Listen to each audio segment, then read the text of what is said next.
من العمل مع الأطفال رغم أنه صعب، ولكن هناك إنجاز سريع تراه بأم عينيك.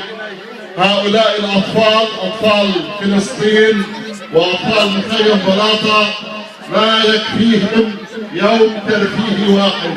هؤلاء بحاجة إلى أيام من المرح والفرح وأيام من الترفيه، لأنهم يكبرون قبل أوانهم، لأنهم يكبرون على طرقات أبواب منازلهم لاعتقال أب أو أخ أو جار.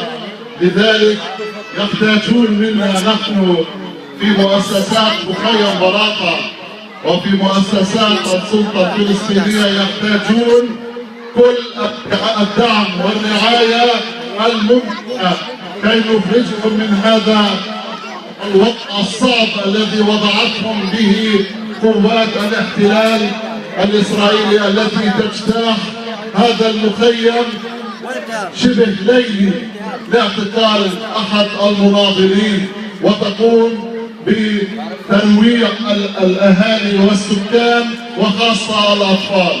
لذلك كل الشكر كل التقدير لجمعية موجة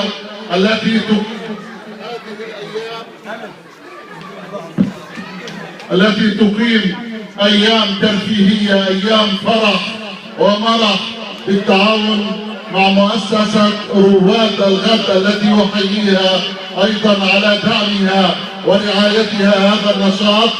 وأقول أن هذه الأنشطة وخاصة في عطلة الصيف، حيث أهنئ أهالي الطلبة جميعا، الأمهات والإخوة والأخوات والآباء الذين سهروا خلال العام الدراسي الحالي، سهروا الليالي من أجل أن يروا أطفالهم ينجحون في المدارس.